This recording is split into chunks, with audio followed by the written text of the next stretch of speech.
ऋन्मोचकं मङ्गलस्तोत्रम्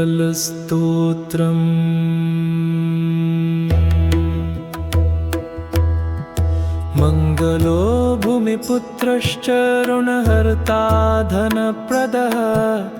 स्थिरासनो महाकायः सर्वकर्माविरोधकः लोहितो लोहिताक्षश्च सामगानां कृपाकरः धरात्मज कुजो भौमो भूतिदो भूमिनन्दन अंगारको यमश्चैव सर्वरोगापहारकः वृष्टिकर्तापहर्ता च सर्वकामफलप्रदः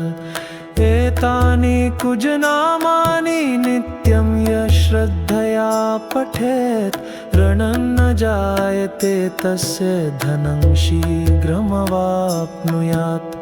धरणीगर्भसम्भूतं विद्युत्कान्तिसमप्रभं कुमारं शक्तिहस्तं च मङ्गलं प्रणमाम्यहम् स्तोत्रमङ्गारकस्यैतत् पठनीयं सदा नभिः न तेषां भौमजा पीडा स्वल्पापि भवति क्वचित् अंगारक महाभाग भगवन् भक्तवत्सल त्वां नमामि ममाशेषं ऋणमाशु विनाशय नृणरोगादिदारिद्र्यं ये चान्येह्यपमृत्यवः भयक्लेशमनस्तापा नश्यन्तु मम सर्वदा अतीवग्रदुराराध्य भोगमुक्तजितात्मनः तुष्टो ददासि साम्राज्यं रुष्टो हरसि तत्तत्क्षणात् विरिञ्च शक्रविष्णूनां मनुष्याणां तु का कथा तेन तं सर्वसत्त्वेन गृहराजो महाबलः